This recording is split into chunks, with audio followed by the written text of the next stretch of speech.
Assalamualaikum warahmatullahi wabarakatuh.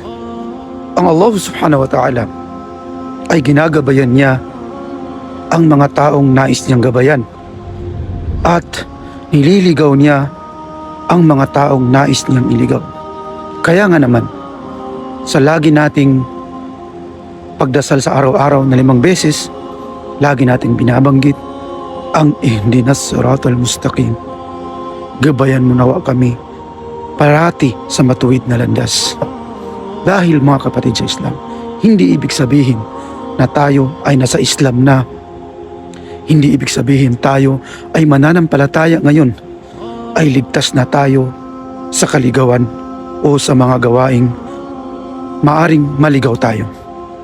Kaya lagi nating hilingin sa Allah subhanahu wa ta'ala na tayo ay mananatili sa kaniyang gabay at patnubay.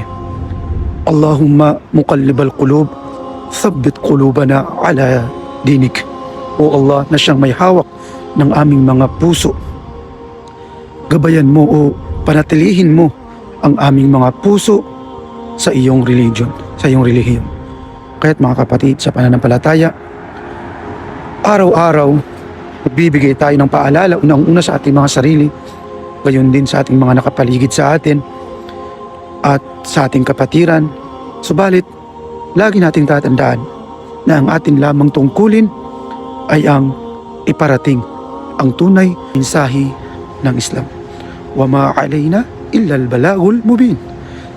At ang amin lamang tungkulin ay ipaabot ang mensahe ng Islam ng malinaw.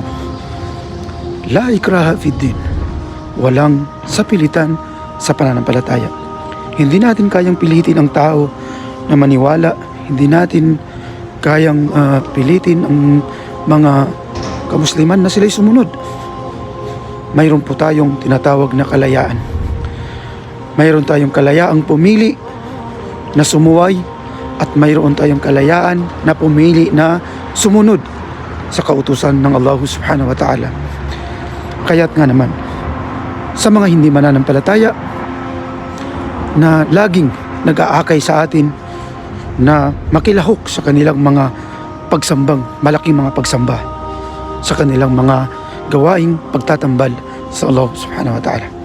Ang masasabi natin, lakum dinukum waliyadin. Sa inyo ang inyong relihiyon at sa amin ang aming relihiyon.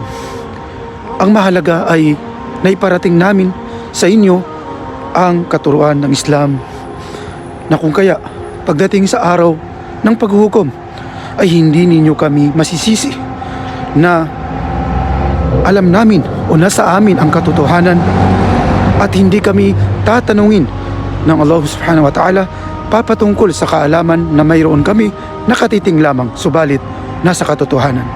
Hindi kami tatanungin ng Allah kung bakit hindi namin ipinarating sa inyo ang Islam. Bakit hindi namin ipinarating ang totoong aral ng mga propeta, ang pagsamba sa nag-iisang Diyos na tagapaglikha ng Allah subhanahu wa ta'ala at layuan ang mga tagut o mga huwad na Diyos-Diyosan. Allahu Akbar. Wallahu a'lam. Wa sallallahu ala nabina Muhammad wa ala alihi wa sahbihi ajma'in. Assalamu alaikum warahmatullahi wabarakatuh.